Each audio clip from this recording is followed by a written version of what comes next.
fishing in the 80s and 90s here versus now, better or worse? Worse. A lot worse. Of course. We go cobia fishing and see 300 in a day. I'm pulling my jig away from 40 and 50 pounders. Like, we already got our fish in the box. Like, you're trying not to let him eat, because then you got to hook him, and then you got to fight him, and then you might hurt him, and then you got to get him in the boat, get the hook out of him, let him go. Like, there's just like, now you fish for 3 days and run all over the place and might see 2 fish. We offer home, auto, muscle, builders, rips, and life is rich. Oliver's good. Oliver Shots is rich. The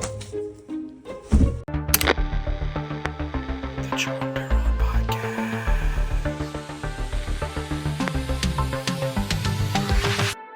I'm glad you came by. I know you've been painting all day. It's kind of crazy, though. You make a living painting. So on this one, you pull it like this a little more. Yeah, there you go. I was thinking about that earlier before you got here. You make a living painting. You make an honest living painting. You put 2 girls through school. Look, I know I've lived a blessed life, and I thank him every day. I think, to be able to do that and have done that since, I've been self-employed since I was 16. I don't even know if I could work for somebody else. They'd probably fire me. I go to work barefoot and take long lunches, and I'm like, fire me, please. And nobody will. But, I count my blessings every day. My mama taught art for 28 years in the school system. My dad had his bachelor's degree in fine art from Indiana U before he went into officer training and flew jets. But they both could draw, so they both understood where I was coming from, pursuing it, and the passion I had for it. A lot of times they're looking around trying to find me, and if I wasn't playing ball, I was in my bedroom drawing. It was just what we did. More like comic style? Back then comics were probably... That was that the... When did you start drawing? Was that 70s, 80s? 80s? Yeah. No, before that, probably. Really? But comics were big back then, though. The reason comics were big. I wasn't... The comic book style art didn't move me and inspire me. What really inspired me was there was a couple artists. One of them was Frank Frazetta. He did all the Molly Hatchet album covers with the big dragon slayer dude with the helmet with the horns and the battle axe with the blood dripping off of it, riding a horse. Boris was another one. He was badass. And then, Dali had a big influence on my life. And my mama introduced me to some of those, really old masters, and some of where that came from in the art history of the world, like teaching me things like, stuff about Michelangelo and the Sistine Chapel, and he had worked on it. Now, were you pencil, or were you doing, were you into the oils by then, or? I was drawing a lot, and then we were painting, and it just, it takes a minute to make the jump from drawing to painting. So I tell you think it's a whole different world? It's not a whole different world. It's painting is painterly. So you gotta quit trying to draw with the paintbrush, and you gotta paint. So instead of drawing an outline, right? Yeah. Use contrast and color to give you your edge. So you got a dark background and the white of the belly of a fish, and now there's no line. It's just contrast of color that gives you your line. When you start drawing lines, outlines and stuff, then it becomes more of what they call an illustration, not fine art. You know what I mean? Like, so you were talking about that earlier. So how many types of painting, different ways to paint are there in your world? Well, I think your imagination is your only limitation. You could probably... Well, no, I'm saying, like, you remember you teaching me about color blocking. And then there's... Well, there's a bunch of different substrates, and there's a bunch of different types of paint, and then there's all kinds of different, like, when you get into watercolors, and then there's egg tempera. There's all kinds of different things where they mix egg whites in with the paint. There's fresco painting where they mix it into the plaster. That's how Michelangelo did the Sistine Chapel, you know, with the crushed powdered oil pigment. I mean, the the earth, the ore, and then mixing it with linseed oil, and then pushing it into the plaster. I mean, that's just amazing to think about. We go buy it. They were making their paint. Yeah. You got to want it. Yeah. You know? Now you can go to Michael's. I think Emily finds herself at Michael's, 5 days a week. Yeah. Where do you get your paints at? I mean, I'll go to Michael's. I'll go to Hobby Lobby, and then I'll order some stuff off of Dick Blick. I mean, and then canvas. I mean, it just depends on what I'm looking for. Well, if I'm doing a big mural on canvas, I'll buy, bolts of linen, untreated linen, and then I'll buy a gallon of gesso and then roll it out in gesso. If you're just getting into painting, what would you tell them, like, what type of paints to get and brushes? Like, what brand do you like? Liquitex, probably, and probably the basics, the Liquitex that say basics on them, because they're already pre-mixed and they're a little, the consistency of it is a little looser. The smaller tubes of Liquitex, you got to mix a little bit of water if you're wanting to get it to flow. But, I think the biggest, I've painted one canvas, 2. Oils, probably Gumbacher. I think for me, just getting the easel, so getting it set up to paint. Yeah. Like getting to that step of getting everything laid out and then start painting. The beginning of a painting is always the most exciting part, because it's the idea, the concept, and then drawing out and really understanding composition.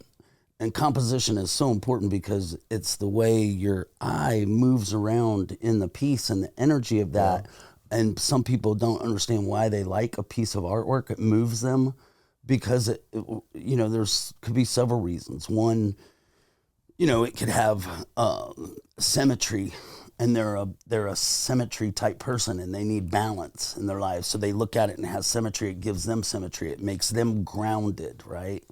But usually a good composition, if you can get, just the trilogy of the contacts of where your eye goes and have 3 points where it goes boom, boom, boom, and it moves you around the piece with that energy and brings you back up in it and brings you back over here and back down and back up in it. Now you got movement, that type of thing. I think that's probably... For me, the first thing when I look at somebody's art is... what the hell were they thinking? If you look at it like, like Big Mo, you look at, so guys, we're here with a marine artist, Marty Wilson. That's what you call yourself, marine artist, right?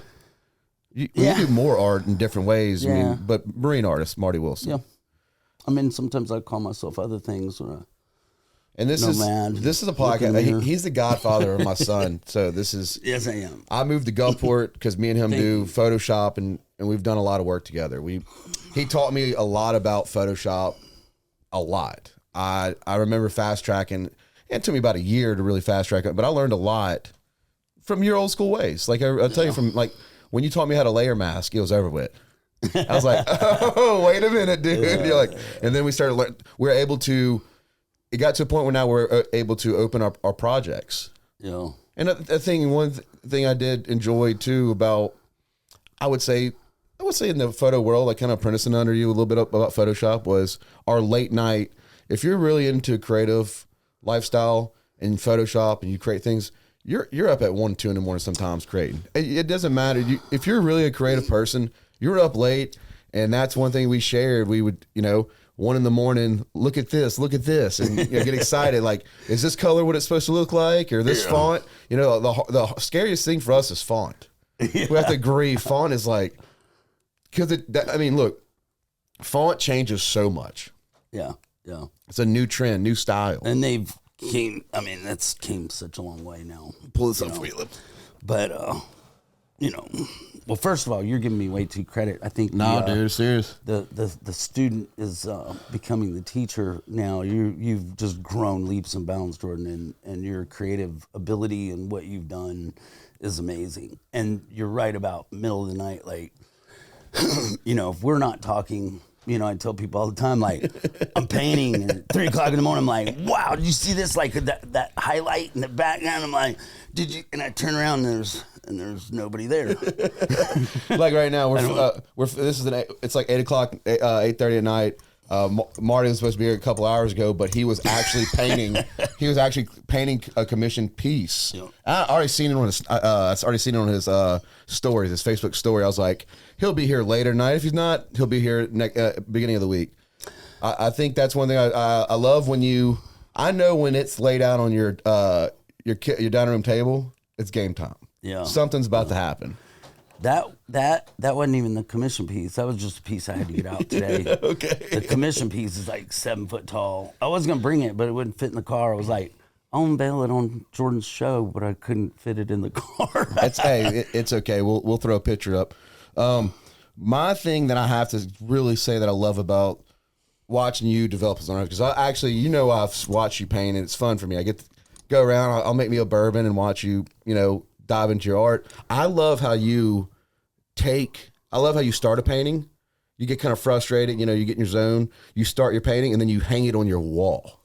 And then you hang it on your wall. And tell people like that's what he does. Like it's like if he's in a bad mood, it does whatever he's feeling. If he's hurting or if he's happy, that painting he paints it. It will be wet. He'll hang it on his wall. The next morning he'll get a cup of coffee and he'll look at it, see what he can do to it. Yeah. So you never know. Like that's one thing I have to respect about you is you really are very honest about. You don't know the full direction of your paintings. Yeah, they're evolving.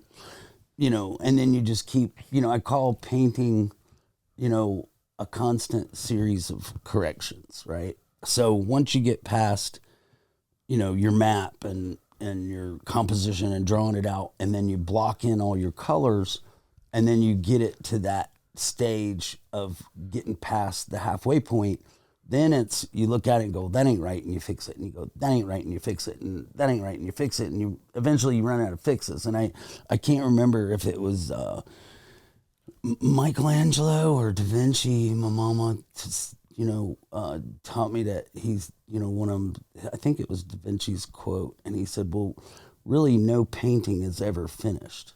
It's abandoned. So eventually you do so to get to a point of it, you go, well, there's nothing else really I can do to it. And then you kind of get bored with it and go, I'm going to start a new painting and get excited about that.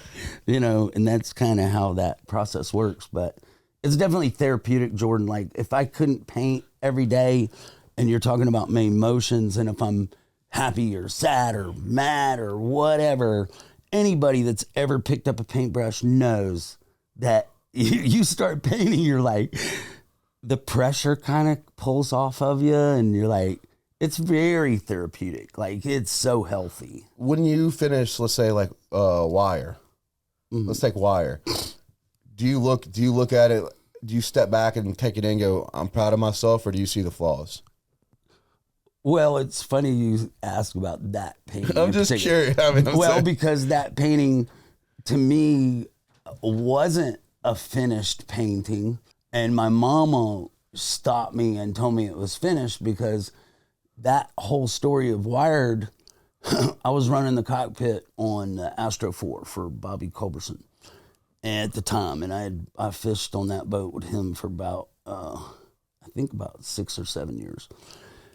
And that man loved to fish, and he would call me. Well, so I built those rocket launcher rod holders in the back of my Z71 404 just to carry around his rods. So he'd send me the storage unit and say, hey, go get my 50 wides and my 80s. And they were all custom glass with Astro 4 in the glass of the rods. They were really nice. And when I'd have to lay out comforters and all this in the back of my truck, so I had those rod holders built so I could run them in the rod racks and run down to the boat. So he calls me and says, hey, we're going fishing. I said, when? He said, now. I went, shit, Bobby. Okay, let me do what I got to do, and I'll get out the door. And he says, well, go by the storage unit, go get my ride. Okay, I'll go get him. So I met him at the pier, and it was behind the Present Casino at the time. And he had his little deckhand. One of his little deckhands was that washes his cars for him at the dealership, was there helping him do some stuff, and they were bouncing around. He had the motors fired up, and then he says, "Get on," and I had already gotten all the rods on. I said, "You know, who we waiting on?" He said, "We ain't waiting on nobody. We're going."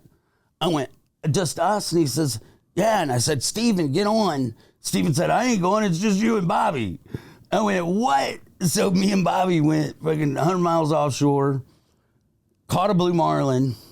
Hold on. You're good.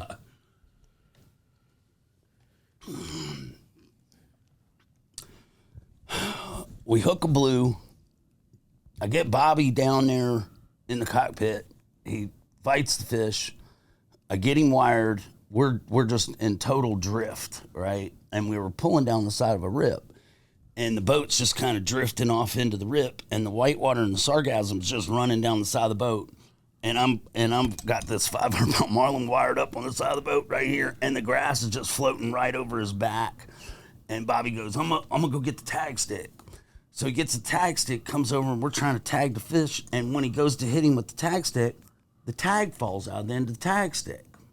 Because usually there's a rubber band that holds that little keeper, and when you hit the fish, it pulls out. Okay. So he goes running around. He says, I got to go find another tag. So he's looking for another tag. Well, I got this fish wired up, and I'm looking over on the back coolers outside the back door of his Bertram, and there's my, Canon EOS camera, my video camera, all the things I use to record this stuff for my paintings. I can't get over there because I'm tied up on this marlin. He's looking for a tag stick. I'm like, here's a and shot. I'm thinking, I just slide over there and get it. I couldn't do it, so I just kept staring at him, keeping him alive, keeping his mouth in the water, just kind of pumping him, keeping him lit up, right? And it was a pretty quick, fast drift too, so there was a good amount of water going over his gills. And Bobby comes back and he goes, "Got another tag." He puts it in. We tag the fish. Pull the hooks, grab the bill, light him up. And there was controls in the back too, and he knocked it in gear. And we lit that fish up and let him go. I never got the single picture of him, right? So I get back to the studio, and I'm the next day, and I'm like, I gotta paint this painting, because I stared at that fish long enough that it actually burnt a mental image into my head.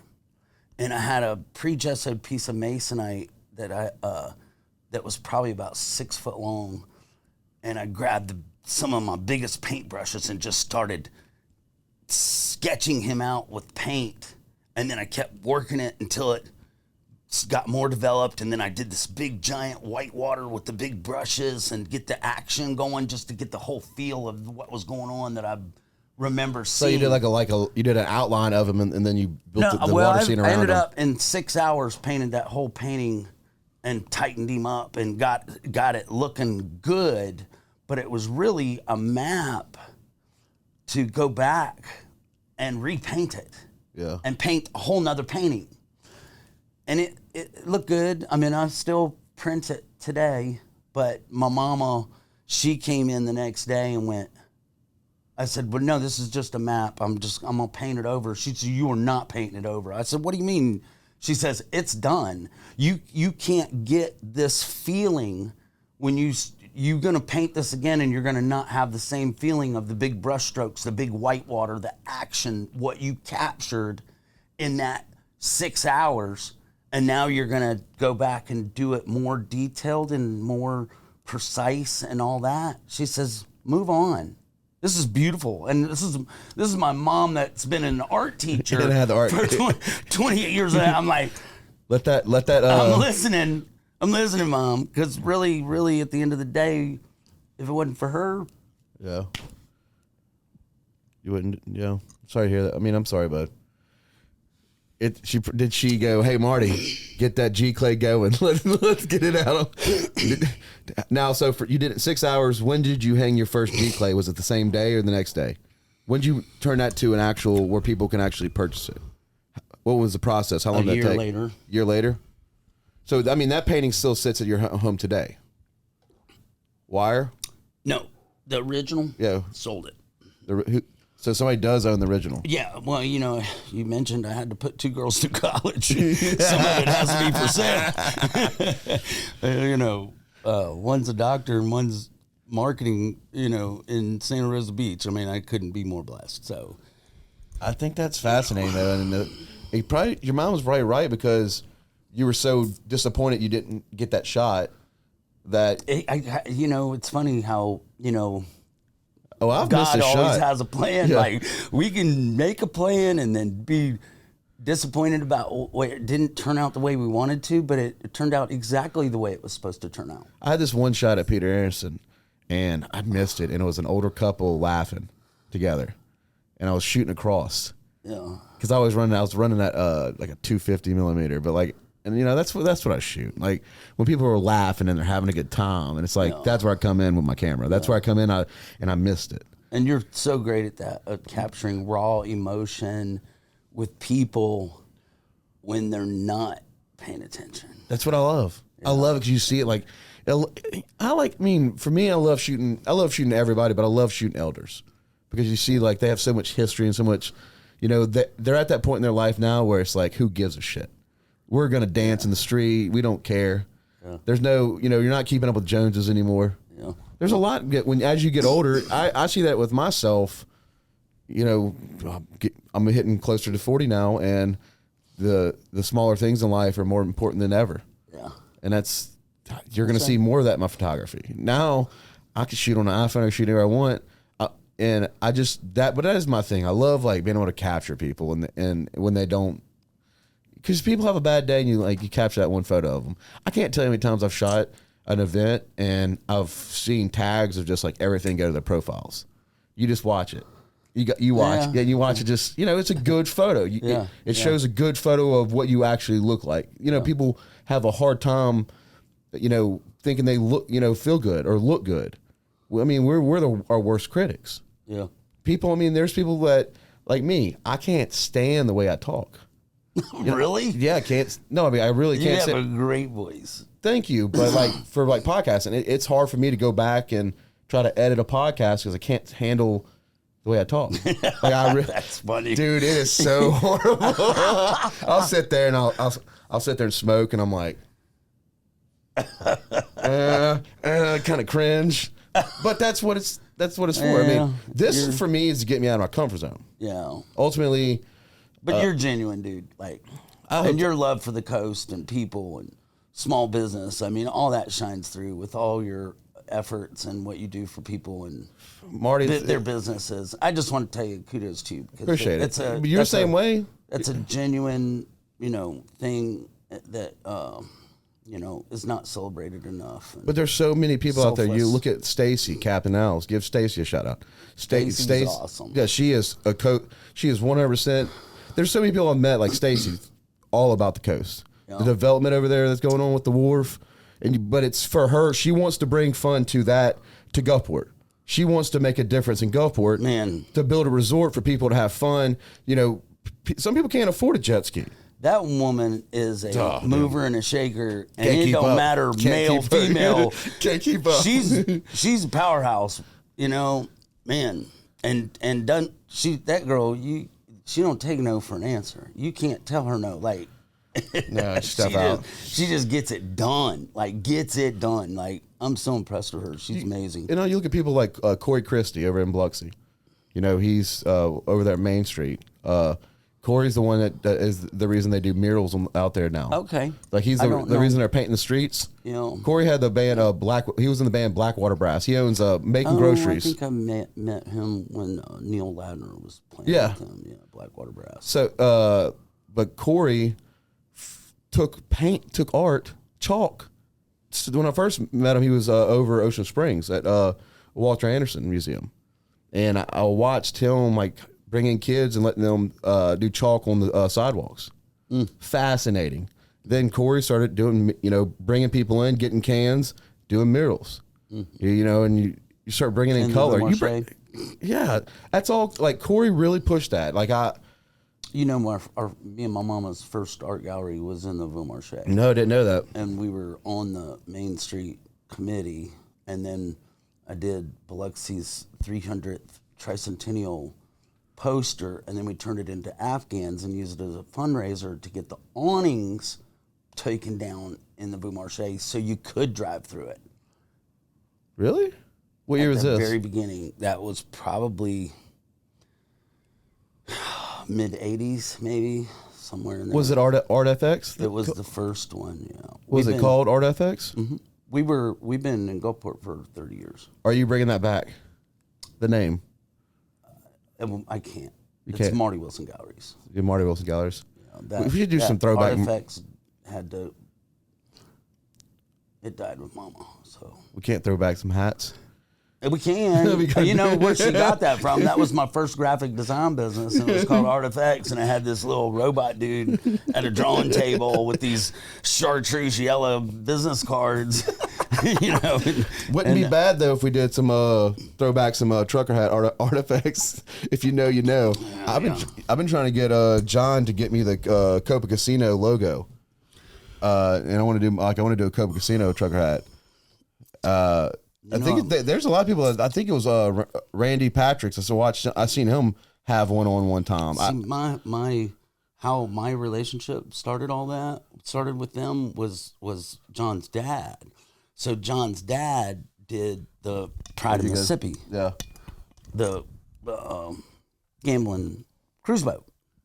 So I did the logo for the Pride of Mississippi and then the shirts and all. And then I had found one of them old school shirts and I signed it and I gave it to John to give to his dad. But it was like probably the only one in existence. Do you have the actual logo still or no? It's on the shirt. Man, I've lost so many computers and hard drives and lightning and it's scary. And that wasn't even that. It was hand drawn. What did it look like? It was hand drawn.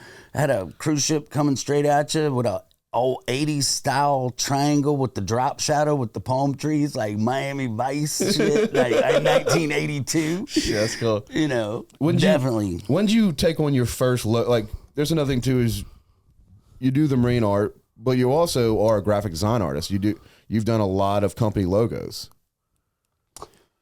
Yeah. When did you start doing that? When did you start creating logos for businesses? Shoot, I was still airbrushing T-shirts when people asked me to do logos. I've done a bunch, man. Killer V-Bait, Ocean Marine. You did Ocean Marines? Yeah. Really? Hand drawn, long time ago. the O with the sport fish in it. Yeah. Yep. Tony Nelson's? Billfish Classic. What year was the Billfish? Oh my gosh. That might be a next week Robbie Carter question. Robbie Carter. 20-something years ago. Robbie Carter is coming on.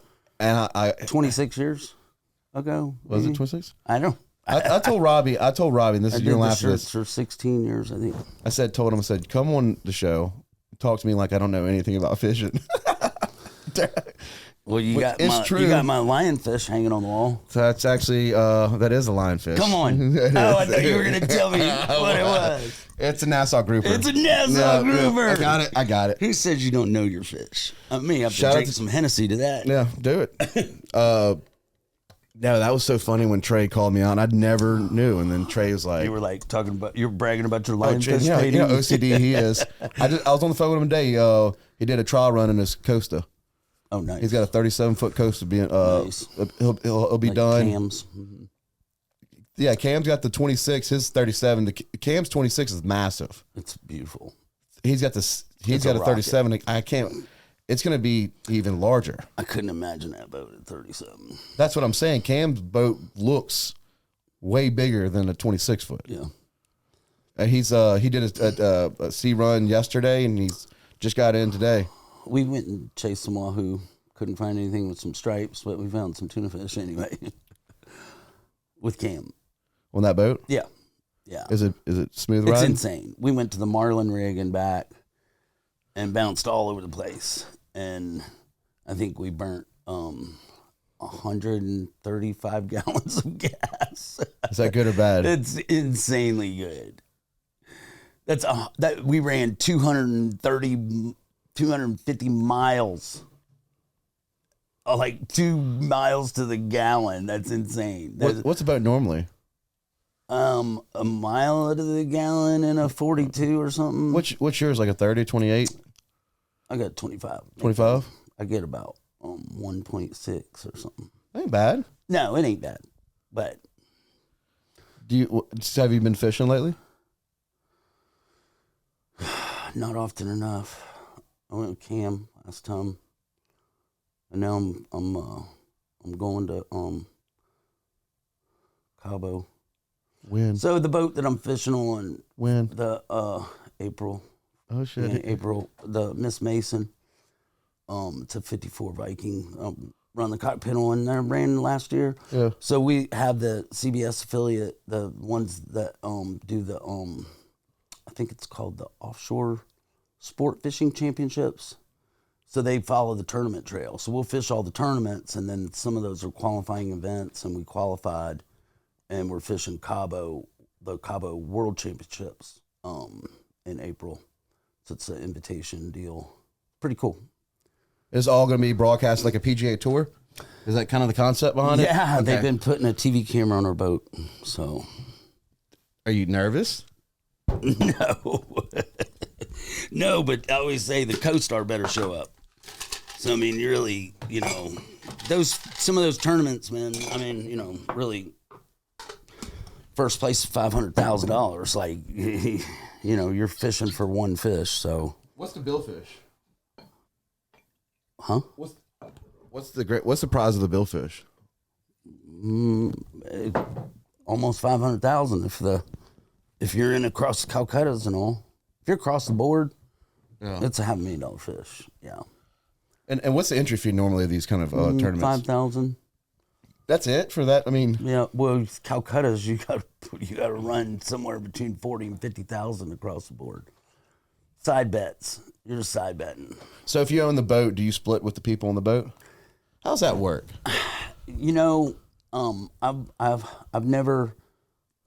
been so fortunate. I've never had to pay my way. Knowledge is power. So they usually throw me in the cockpit. So And you paint. I'm pretty sure you've done several Gyotakus. Oh yeah. I mean, you have Marty Wilson on the boat with you. That's probably the best times when you catch that fish and you drop and you do a Gyotaku right there on the dock. Well, even better is, slicing him potato chip thin and getting some, spicy mayo and eel sauce and fresh avocado, and some tabika and some toasted sesame seeds. That's just fire. I mean, when you can eat your art, that's pretty cool too. Yeah, I'm about to. Hey, look, I think this is gonna be my year. Oh yeah. Yeah, this is gonna be my year. You're coming with us? I'm gonna take it slow. Yeah. I know I'm gonna go with Cam and y'all. I'm gonna go with Trey because I'm doing Dynamic Outdoors with for Mr. Doug's. Right on. I got a percentage of it.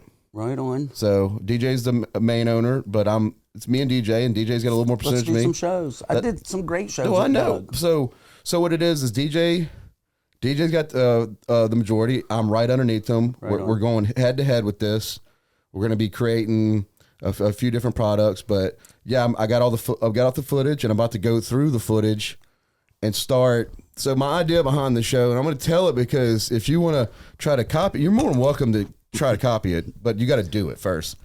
So I'm going to take Mr. Doug's original shows where he welcome to Dynamic Outdoors, and Doug Voorhees, and then it's going to. He was so awesome, man. It's going to cut that into. Man loved to fish. It's going to and cut. Hunt. It's going to cut into everything. It's going to be like if it's hunting or fishing, it's going to cut into. Hey, it's Marty Wilson here, and then it's going to be a different show. But I'm going to use footage in between the show of him. Mm-hmm. He'll open the show and finish the show. That's awesome. But when you're going to be guest hosting Chase Voorhees, Ralph Voorhees, Cam Roberts, Kane Roberts.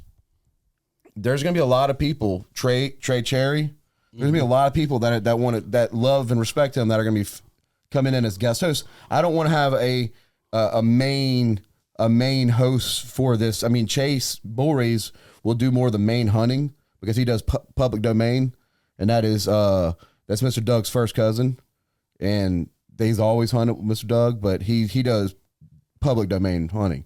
So we're gonna have a hunting segment of that, but he's gonna be out there by himself, and then if I go with him, he's gonna be educating me, teaching me, because I want to go out there and learn. I want to go out with the show. I'll be on the show, but it's gonna be everybody around there teaching me about fishing. It's hard to do a deer hunting segment with a camera. I've done a few shows like with Scooter Watley and Mississippi Outdoors, and they jack up behind you with the camera, and then everybody's got to be twice as quiet and twice as still. Like, well, I think we're gonna be running GoPros when we do out there in the hunts. Yeah, and then he'll be doing his segments, and then I'll be in there with the editing. But I got this figured out. Yeah. You know, you seen that Hummer out there? Yeah. Everybody thinks I'm really serious about this. You look serious about it. I'm going to give it a shot. You know, I haven't done it. You know, it's going to be a good time. I need to do it. It's probably good for my mental health. You know, I tell people, I'm still not going to get into football, so y'all can kiss my ass. No, but there's something to be said about, you know, I think it's the same with, you know, getting out in the woods. Like, if I'm in a tree stand, you know, I feel closer to God and get to do all my self-reflecting and everything in a tree stand way more than in a church. Like, if I go to church, I'm getting fed. I get the sermon, but out there in nature, out there 100 miles offshore in blue water, and then, you know, in the woods, just becoming part of the woods and becoming part of that tree and that environment, and then all the wildlife comes out and says hello. And, you know, I mean, it's you know, and when you experience that, you understand that, you know what I mean? Like, I haven't experienced that. Yeah. Well, you're gonna. I'm going to be... And you're going to be like, that's what Marty was talking about. I mean, the knowledge I have with any fishing was my grandma had the catfish pond in Latimer, and I worked it. Fed the fish. I caught the fish. We had ponds. I mean, I used to fish all the time, but never like deep sea. Yeah. My grandparents had ponds. Yeah. Honestly, I tell you this, it wasn't that fun because if you have to work it, you have to feed it, and they, you know, per pound is how they made money. Yeah. It's something you worked on the weekends. Yeah. I mean, for me, that was a chore. Like, I love my grandma, but her chickens, her garden, her farm. I mean, we made money, not a lot of money, but we had a lot of chores. It was get up in the morning, get the chickens. It was go feed the fish. Mm-hmm. But when you're saying go feed the fish, you're not feeding little fish. I mean, you're taking a trash can and you're walking the pond and you're scattering, and you're scattering, and it's. I mean. It's not like go throw a handful out there. When she said feed the fish, that was an hour. Go fatten them up. Yeah, it's cool. It was cool though. I mean, they knew they got to a point where they knew when feeding time was happening. Yeah, you drop that food and it was all over. Yeah, we do that offshore, and then we kill them. So what do you do chum, or what is y'all's bait? What chum? You know. What kind of machine do y'all have? Like a meat grinder? No, I mean, I got an old school chum churn Kurt Wenzel invented. You know, you just feed it pogies, hangs on the rod holder. I used to date his daughter. I used to make them. Yeah, wow. I made them for a couple years. One. He quit making them. Yeah. I still got one. Yeah, he out there when his mom lived out there on Potts Ferry. That's where I was making them. And he built the machine, so I was sitting there and he taught me how to do it. I'd been from the bending the pipe to cleaning the PVC to making the blades, putting it all together. I did it. That's pretty cool. Made good money though. Yeah. And I still remember he sold a ton of them. I mean, hundreds of thousands. I would package it up, and then we had a work truck, and I'd bring it to Academy. Academy was one of our top sellers in Pelican Point. I split a booth with him at the Miami Boat Show, and he picked up a ton of stores when we did that show. But the good thing about that product, cool cat. The good thing about that product though is, you can hang them in stores and they're out of the way. Yeah. You know, you see some people create these products in fishing. You can go overboard and you can create some too big of a product they can't carry in their store. I think he got disenchanted because there was too many people knocking him off. That's the name of the business. Yeah, not really. I mean, really, copyright laws and patent laws, they exist in the United States to protect creativity at its infancy. But were people actually making it and selling them? That's the thing. I don't know. So I didn't hear. That was my thing. Just saying. I know, but I'm just saying I think he got disenchanted. Yeah. Quit making them. I think that, but if you go out and you want to make one all for yourself, some people do down. You're in Mississippi. I mean, you're in Mississippi. You're going to make sad statement right there. Well, no, but you're going to see something. You're going to make your own. I mean, that's what it's the coast. Yeah. Now, if people are making it and selling it and being a competitor, I think a chum churn at the time was $129. Yeah, that's what it costs. We do that, and then we'll chunk for tuna. You know, if we're gonna do drift for tuna, you know, we'll just set up a cutting tray on the side of the boat and sit there and probably put 2 pallets of pogies in the water. Hopefully, we'll get some red meat. If you can drift line a piece of red meat through them pogies, tuna fish, man, they'll swim through that pogie and eat that red meat every time. Like, that's what they want. How long do you have to, what's the process? 5 minutes? Hour? It's different every time. Like, you get there and post up, start chumming and get bit on your first drift without even, first bait hits the water. Or you could put a chum slick out for an hour and get bit. Or you could put a chum slick out and you just keep cutting bait, and you could do that for 8 hours and not catch a single fish. I mean, you just got to put your time in, man. So you've been fishing a lot where you haven't caught anything? Me? Yeah. No, not really. I'm joking. It's just like, I tell these young bucks all the time, they get on the boat, they still think it's all about the fish. Like, they want to catch the big fish and they want to take the pictures, and, we do that, and then we get our pictures and then we eat them. But that's not really what it's about. It's really about these relationships that we build on these offshore adventures and these lifelong camaraderie of guys and relationships. God, that's what it's really about. But that's why Cam keeps asking me to go. Yeah. And he always says, he's like, man, he's like, the fish. He's like, you don't have to fish, dude. He's like, he loves you. He just wants you on the boat. He's like, come on, man. Just come out with us for a few days. Just come out and hang out. Like, don't worry about it, man. Like, it's the experience. Just want to be like, just come with me. Like, just go. I'm like, and it's a lot more than I'm going to go. I was going to go to his birthday in the weather. Yeah. I was going to go stay at his camp, I guess in Cat Island. Mm-hmm. And I was going to go stay at, I guess, the Old Buddy Lodge. Is it's what we call the Tarpentail Lodge. Tarpentail Lodge. Or I'll just call it the Old Buddy. Well, you can call it the Old Buddy. That's their boat that's in Orange Beach. So. He's wanted me to go stay, and the weather got bad, so we ended up doing it at Mosaic's birthday party. Yeah. But I'll be out there. Yeah. I'm fascinated. It's the experience. You'll love it. It's hanging out, but then there just happens to be a boat involved, and water and fish and island and cold beers and lots of good times. I mean, you can't. Have you ever caught a marlin by your bare hands? I haven't caught a marlin with my bare hands. No. Have you ever caught a fish with your bare hands? Yes. What kind of fish?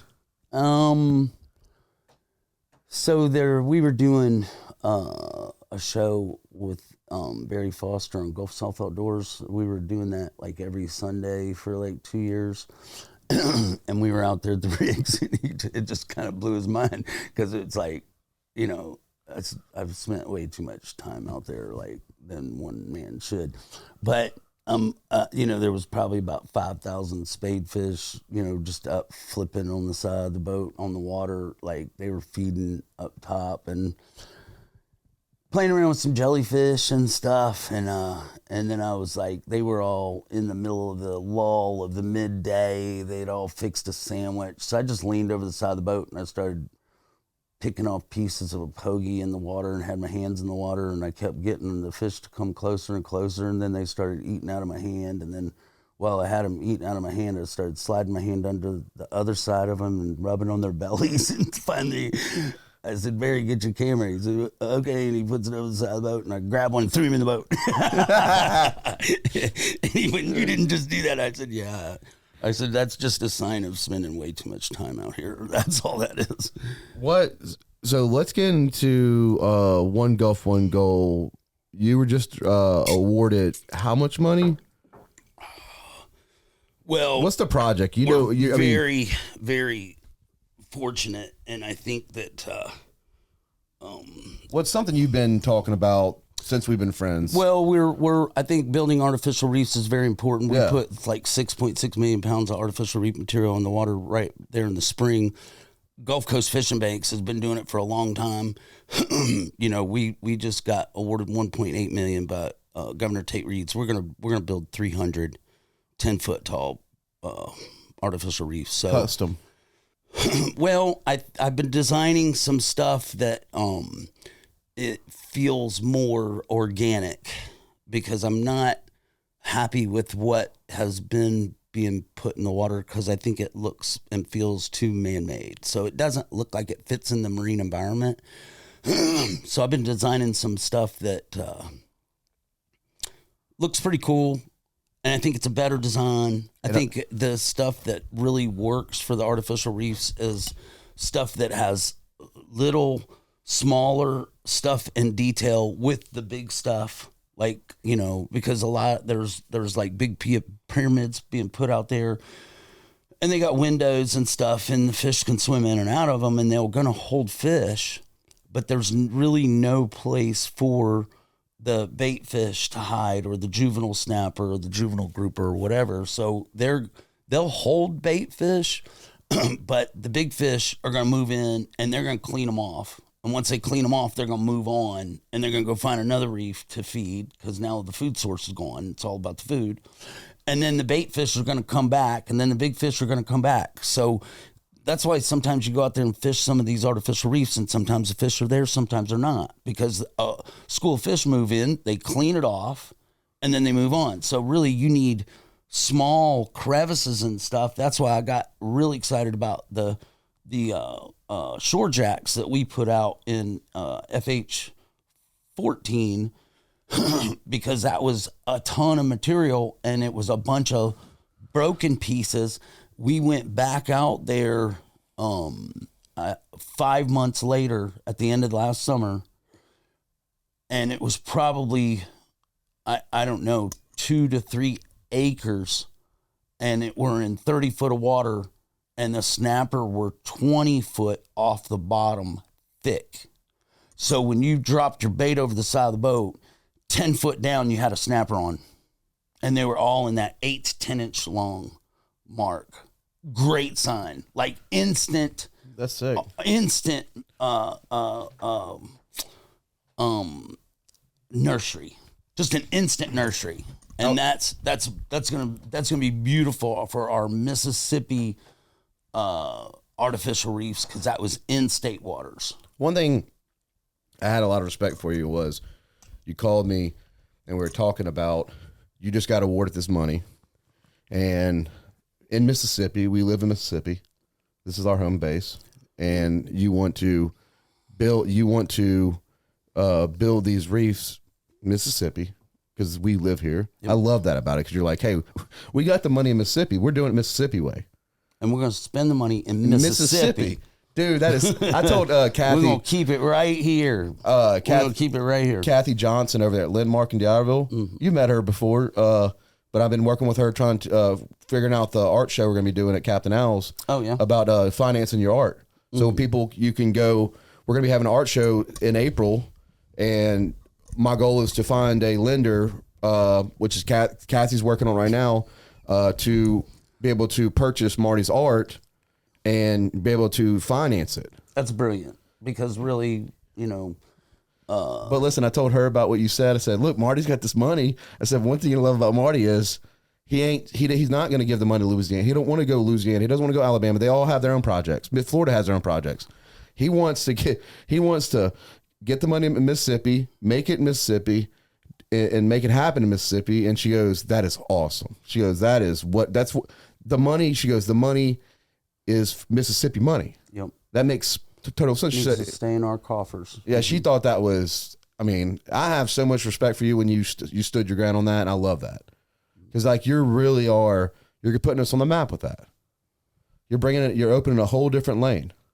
Well, I'm just I just excited that I can even, I think we're all at certain levels in our lives that we can give different percentages of being a philanthropist of our time and whatever level. And a lot of people are, they can't because they're straight up in survival mode, but even just a little bit to give back. And I think, I can't talk about my mom and dad. I just can't do it. Yeah. I know. But they taught me that because my dad was such a community leader and selfishly donated a lot of his time for not just Biloxi, but the Gulf Coast. So, that giving back to the community to make it a better place for all of us. And I think that's really where my inspiration comes from is why I want to do that and do it in my own way, because I've donated to so many life-threatening diseases and with people with these organizations doing fundraisers and banquets and donating my artwork, because I've always felt like that, God wants me to give a little bit of that back. And Mama has always said that, so that's what we've always done through the gallery or just through my art. And could you do me a favor though, for people that don't know the story? Could you share a little bit about the backstory of how your parents made it to Biloxi, Mississippi? Oh, yeah. So people can, grasp concept. Okay. Marty's got, he's not from here. He is from here, but military for sure. We moved here when I was 10. I went to Pops Ferry Elementary School and then went to Fernwood Junior High and then went to Biloxi High. Where'd you come from though? Okinawa in the Rai Counties off Japan. So you see a style. Where they invented gyatakus. So you see that's kind of where I got it from. Yeah, well, you see his style though, and you can see your style. Yeah. With the hook. The hook says it. So, and your parents, you got here in Pops Ferry, so a little more about your family doing stuff down here? My dad went into officer training, started flying, went through astronaut training. He says he washed out, but he had a scar on his spleen from playing football for Indiana University. They told him he couldn't be an astronaut, but they had something else for him, and if he was interested, and he said, what's that? And he says, well, you can fly experimental aircraft at Area 51. He was like, sign me up. So we moved to Las Vegas, Nevada, and we lived in Area 51 for 4 years while he test piloted the predecessor of the SR-71. It was called the YF-12. And he flew the YF-12, and then it evolved into the SR, and then he flew the SR, and then did all the all the testing on the pressure suits and the windshields and all that. Like, they were trying to figure all that out while my dad was flying that plane at Mach 3.5. That's 3 times the speed of sound. That's I think speed of sound's like 780. So that's 2,400 miles an hour. I wonder what that 2,600 I wonder how many miles millions that plane was. Insane. Because that year too. I mean, it was, they had I can't remember what the windshield was, and but he had his pressure suit, and then there was the pressure suit. Like, they came up to SRs at 80,000 feet, like at the skin of where sky and space meets. That's where they're flying. And my dad saluted the other pilot, and his fingers brushed the windshield and it melted his glove. And then they made this whole thing, like, with the Air Force, like, Nobody's allowed to salute anymore. It's an $800,000 windshield. We can't do that no more. You know, I mean, like crazy. But that whole plane was made out of titanium, so it leaked like a sieve on the flight deck. So they'd run it out on the flight deck and run the fuel truck out there and pop the fuel in there. And then while they're putting the fuel to it, it's leaking. They'll pop the fuel tank out, and then as soon as they take off, they go straight up and get to 80,000 feet, and the whole pressure of the plane just sucks up and stops it from leaking. So it wouldn't implode. Like, you can't build it tight, and then you get to 80,000 feet, it would crush itself. It would have imploded, right? So then then there was the Vietnam War, and that SR was like 60s. Like, we had that technology in the 60s.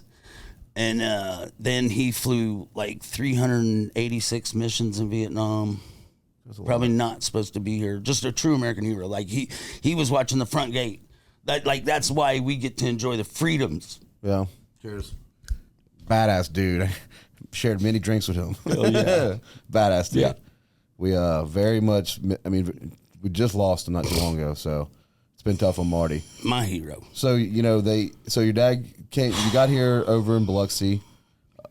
We lived in Okinawa for 4 years, and then my dad was like, they had came through Biloxi through Keesler and said, that's where I want to retire. So we came back here.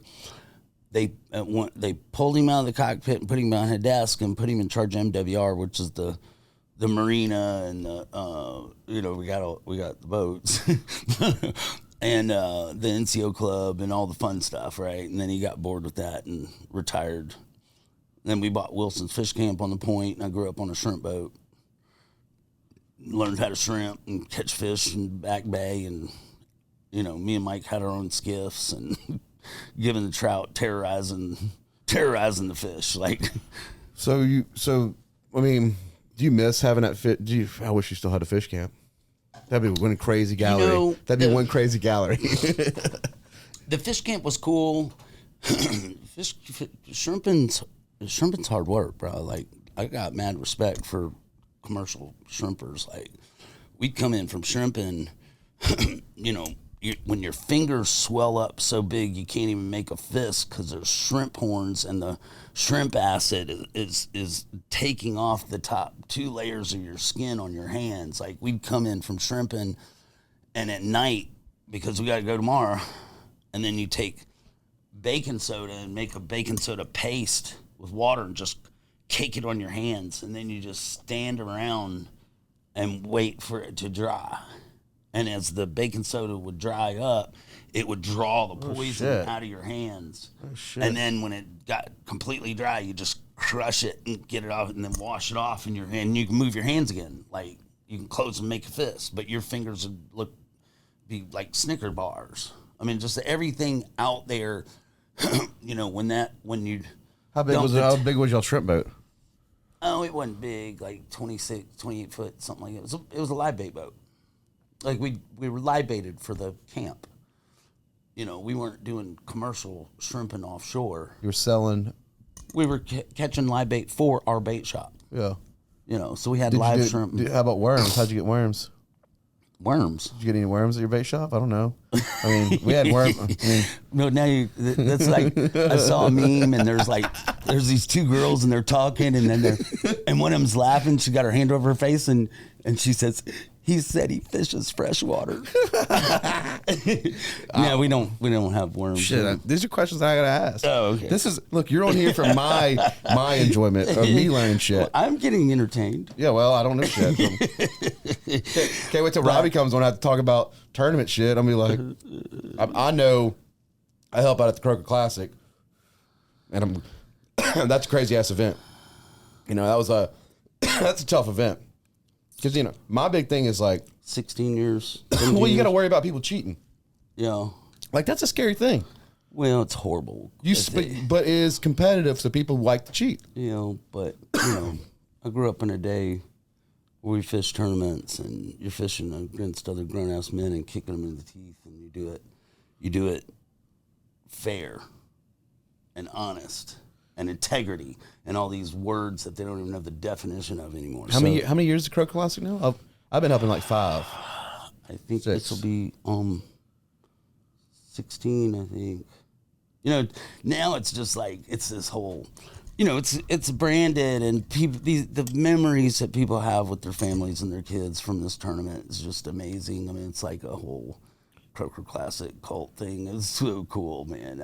I love it, and I just got done doing commercial insurance for Chad Jocko, the Jockos. Oh, right. So that's what I'm saying. Chad started. There's like families that have been fishing this thing for 15 years. So like, Chad just they had Jocko's Custom Cabinets. Now Chad started Jocko's Cabinets, and his dad actually works with him now. So I just did his insurance, but the Jockos are always there. They will never miss that tournament. Like could be coffee, could be an alcoholic, could be a lot of things. I will say, I'm so proud of you with the one Gulf, one gold direction. I am like it's been your visions, you know, we've talked many hours on the phone at night. I mean, thousands of hours. And it's just cool to see like your vision of one Gulf, one goal come to life on a level that, I mean, you're even taking it in going, holy shit. You know, it's came a long way. That was probably back, I want to say that was 94 or 96. So my dad, man, he was bringing me, he had been bringing me to the CCA meetings, the Coastal Conservation Association meetings back when I was like 18 years old. But in 94 or something, there was a pretty big movement to get the gill nets out of the water for speckled trout from Mississippi, right? And so I had done Mississippi's first of state saltwater stamp and print, you know, with a speckled trout piece. And we raised like a bunch of money for CCA. And it was really to lobby to get the gill nets out of the water, right? So back then, I had came up with one Gulf, one goal. And that was going to be my foundation one day. And it took me, you know, you wonder why things happen the way they are, but really in God's plan, they happen exactly in the timing that, because I wasn't mature enough to really do something with it if it would have taken off back then, you know what I mean? So, and it took me to 2017 to actually form a 501(c), which I didn't even know what that was in 96. You know what I mean? Yeah. Like, I'm going to do a foundation one day. It's going to be called One Gulf, One Goal. And I'm going to do some things for the coast and fishing and conservation. You know what I mean? Like, I'm going to do something that means something. Like, that's everybody's dream, I'm going right? to get a tattoo. Well, that's kind of cool too. But I'm just saying. We probably need to get a tattoo. I'll get one if you get one. Me and John are getting, we got to get our Carter's Champion tattooed right here. We didn't do it last year. We had a tattoo artist at the Pink Dress Run. Yeah, but we'll just have to do some One Golf. No, I'll do one. I'm gonna get the Carter's Champions. I get One Golf right here. I don't give a shit. All right. I'll rep it. So that was really all inspired by Dick, the legend, Wilson. I can tell you where that all comes from, man. I'm telling you, like watching him be a leader of men, you cannot be in the same room with him and not be inspired. Yeah, he's fucking. Yeah, he's men of men right there. He starts talking, you sit down. Yeah. I mean, damn, miss him. But yeah, I mean, he was the real deal. Like, what do you? So this is the, you know, you got the 1.8 coming in. 1.8, you're gonna be doing this, these reefs, and then are there plans in the future if you pull this off and do well? Do you think there's gonna be? We're back in the portal. But, you know, there's some other projects that I'm really passionate about that I'd like to really push real hard. We got to go back after the cobia tag. Well, the cobia tag, and then there's another project that I call the cobia release project. So, you know, I was so lucky to just be on the boat with the DMR when the year that they did a cobia release, and they had 5,000 baby cobias that they had raised at the Gulf Coast Research Lab, and they were about 6 inches. And Al Jones called me up and said, hey, you want to come check this out and get on the boat? I know you love conservation. They're doing some great things with cobia. And me and Max Pace are catching a lot of cobias back then. I was like, no, this is great. This is great for that fishery, right? So we go out on this side of Ship Island, we let them go, and they did a water acclimation, and then they did temperature and, checked the salinities and made sure everything was equal, and then released them. I was like, wow, that's really super cool. Well, now that fishery has been overfished. Like, it's in trouble. The cobia fishery is in trouble. Like, these people, young bucks these days are killing the babies because they're trying to be Facebook famous. Like, they never caught a cobia. So they catch a barely legal. What's the size and weight on a baby? 36 inches. Like, he's 17 pounds. You're killing a baby puppy Labrador retriever before he can grow into his feet. Stop it. That fish gets 135 pounds. Stop killing him at 17 pounds. I mean, goodness. And then they don't even get the first chance to spawn. So we need to push that. We need to push it up to 40 inches at least, maybe 42. Give them one chance to spawn, but I don't even know if that's going to save them at this point. Like, changing size and creel limit and one per person or one per boat per day or close the season or whatever. The answer is put more fish back in the water. That's the answer. So my proposal in the portal is to release 10,000 baby cobias for the next 10 years in a row. Now we're doing something. Yeah. And keeping them in the tank and raising them to about 8 to 10 inches so I can if I can do an external tag, they're telling me that if they'll fund it for 3 years, and if I can put some science behind it at the end of 3 years, they'll give me a 2-year extension for a 5-year program, which that works. And I can put some science behind it after 3 years if I have my own external tag, because now I can get the public involved, and that tag is going to have the number and from our release, from our raised fish at the research lab, and then you keep them in the tank long enough to where you raise them up to be 10 to 12 inches. Now you have a very fast, very hardy fish that's going to eat voraciously and grow really fast. Like, your mortality survival rate just went up. You see what I'm saying? A 6-inch fish, what'd you do? You released a bunch of live bait. We're gonna get that. Everything's gonna eat his 6-inch fish. That's already on my list. We just got done. We just got the sands going. We just got the sands approved. Yeah. I have on my list that tag. So that cobia release with the license plate, that's huge. But we got to get a lot of people to support this. Yeah. That's key. Is getting you signed up for these tags. I think that was a big. We're still missing. We're probably I think we're at 86 license plates. We need 300. We'll get there. Yeah. Oh, we'll get there, guys. We're gonna have information coming out that we're gonna be working on that. That's something huge that I got to see through. Yeah. Because we start, it was one of the things that we started, and I'm just like, that's just like it's in the back of my head. If I don't get it out of the back of my head, it bothers me. No, that's how I'm wrapped. I'm a dog with a bone, bro. We're getting that tag. Let go of it. We're getting that tag. Eventually, they go, fine. He did it. What? Have they tried to educate these young kids with these Facebook fishermen? I think that I think the state or the feds, I mean, whatever the size limit is or what it's going to be or what it was or whatever, like, everybody tries to abide by that. So when you got a fish that's, they're measuring him and go, he's legal. Yeah. Well, they're going to put him in the ice chest. So move it to 42 inches. Yeah. That'd be smart. Might get a bunch of pushback on 42, but at least 40. 40 give that fish a chance to spawn. But if they give you 135 pounds and you're killing them at 17 pounds? Don't sound right, does it? No. I don't even know. I know what the fish looks like, but... That's horrible. I don't think I've ever seen a cobia in person. I've seen it on paintings. That's horrible. Seen it on the back of one of your shirts. It really is. And that's huge. I mean, because 17 pounds, you're saying that they get to 135, but a good 80, 90 pounds is a solid cobia. That fish is probably 8 years old. There ain't no fish living to be 8 years old. Yeah, you're killing 7. It's like killing... They aren't living to be 8 years old. You're definitely killing a puppy. They're killing puppies. They're killing puppies. And it could be extinct. Even a 40-pound fish, like, I said 80. We should let all the 30s go. Like, let them swim, man. How about what's another fish you think is going to be becoming, endangered?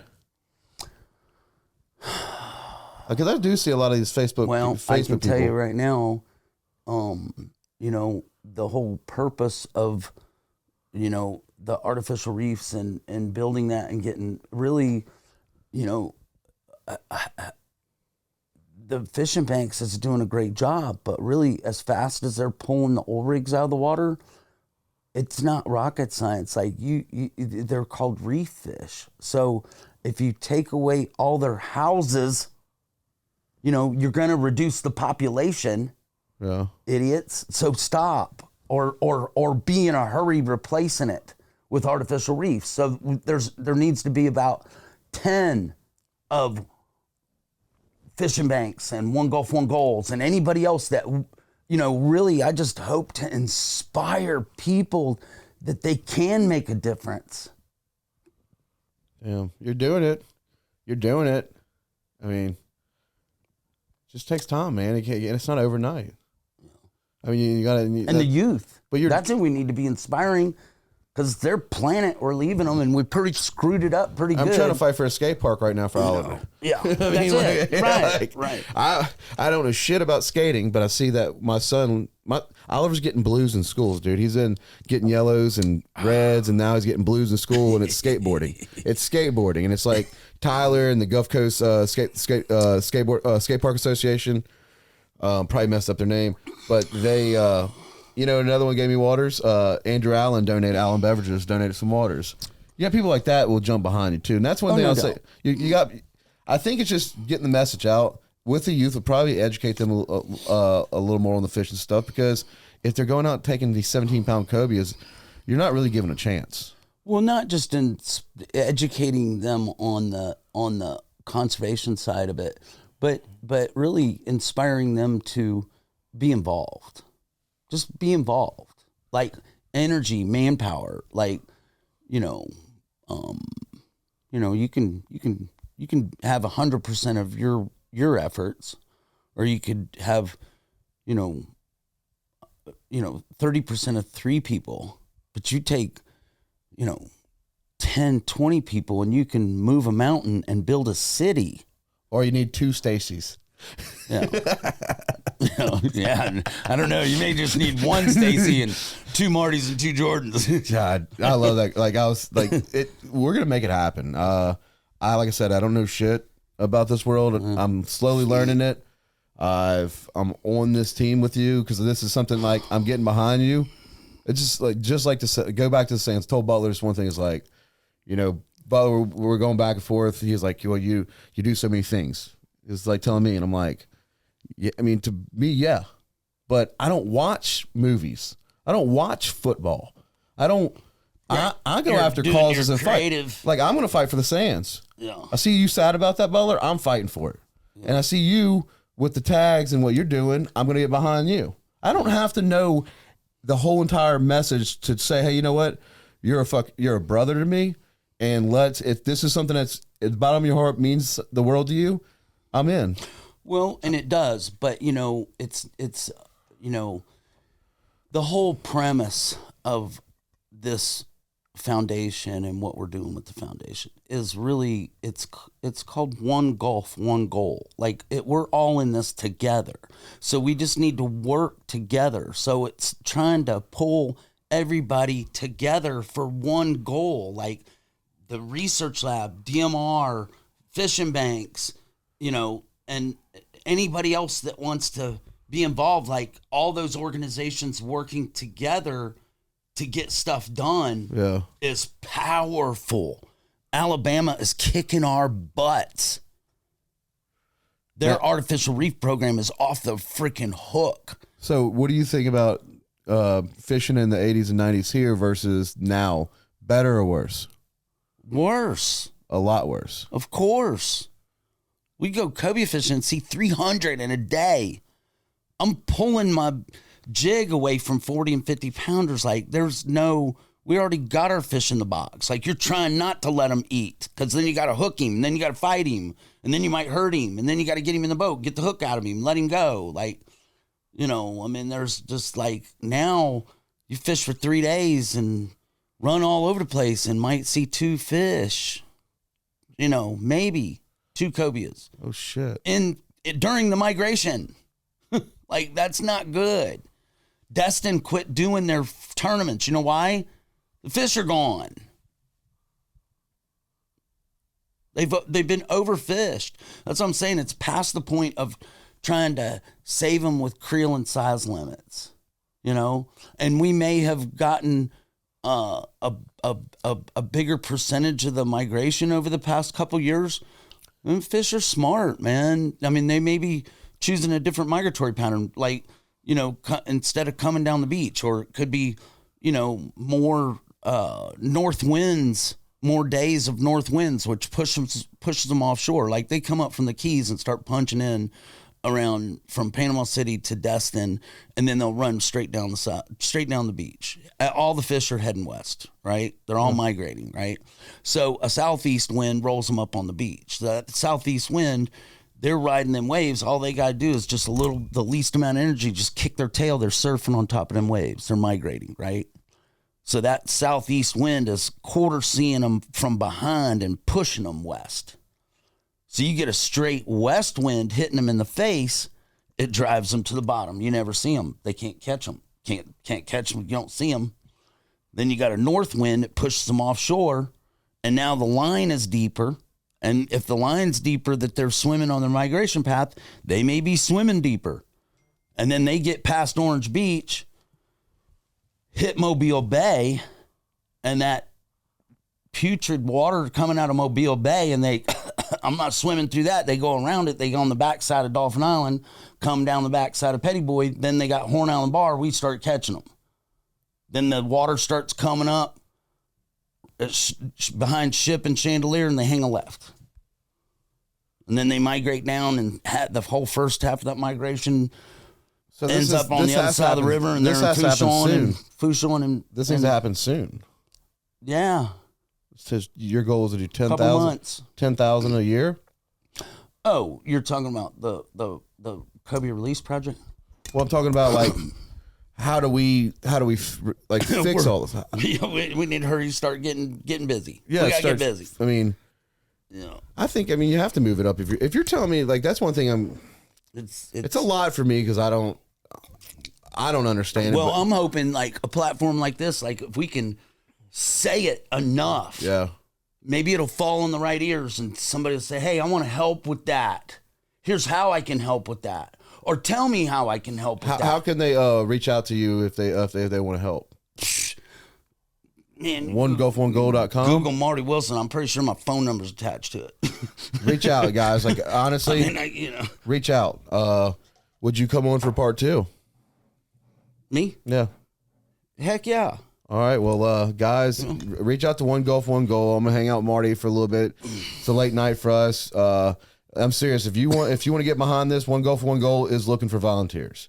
Go to Captain Owls. If you don't want to get on the internet, go to Captain Owls and go see the team over there. Reach out to Marty Wilson. All volunteers. If you love the coast, you love outdoors, please be a part of this. It's like Marty was saying, we're better in numbers. Oh yeah, and Stacy's helped a lot with the foundation. Yeah. So it doesn't look, your contribution doesn't have to be, some, fish killing ninja, commercial fisherman, charter boat captain, whatever. I mean, you can donate, you can volunteer time. Yeah. There's a lot of ways to help. Yeah. But just reach out. I mean, if you have some extra time, reach out and help. Yeah. I love you, man, and I'd love to have you on for part 2. Love you too, buddy. And I look forward to our art show coming up. We're going to have a pop-up art show with Marty Wilson. We got to nail down a few things, but it's going to be that. If you haven't been to an art show, can't wait till you come to this one. And Stacy's doing it for us. It's going to be at Captain Owls. God bless you. Captain Owls again, for the win. Love you guys, and make sure you get the ribeye sandwich at Captain Owls. And the crab salad. Love you guys. Bye.